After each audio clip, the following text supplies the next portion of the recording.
আরে সকাল সকাল কোথায় চললে মালিক? দেখতে পাচ্ছিস না আমি বাস কাটতে যাচ্ছি। আরে মালিক, এই ভোতরা দাওটা নিয়ে বাস কাটতে যাচ্ছ?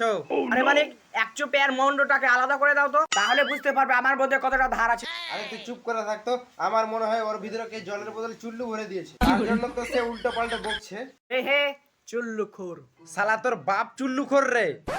আরে ছাড়, ওকে বকতে দে, চল আমরা বাস কাটতে যাই। হ্যাঁ চলো। এ বাবু, তোমাদের বাড়িতে বাথরুম নেই নাকি? হ্যাঁ, যে তুমি মাঠে হাঁকতে এসছো কেন? তুই দেখতে পাচ্ছিস না আমার হাতে কি আছে? আর আমি বাঁশ কাটতে চাইছি রে। তো তুমি বাঁশ কেটে কিটা করবে? কেন তুই জানিস না বাঁশ কেটে কি করে? না, আমি বলছিলাম কি অনেকজন আবার বাঁশ কেটে পিছনে তা দেয় তো। আরে আমি লোকের পিছনে কি করে বাঁশ দেবো? লোক তো আমার পিছনে বাঁশ দিয়ে চলে যায়। ঠিক আছে ঠিক আছে, কেঁদো না। আমার পাশে যে বাঁশটা আছে ওই বাঁশটা কেটে বাড়ি নিয়ে চলে যাও। আচ্ছা ঠিক আছে, তাহলে আমি ওই বাঁশটাকে কেটে বাড়ি নিয়ে চলে যাচ্ছি। হ্যাঁ বাবা গো, মেরে ফেললে গো, মা আগে, ও আগে মা।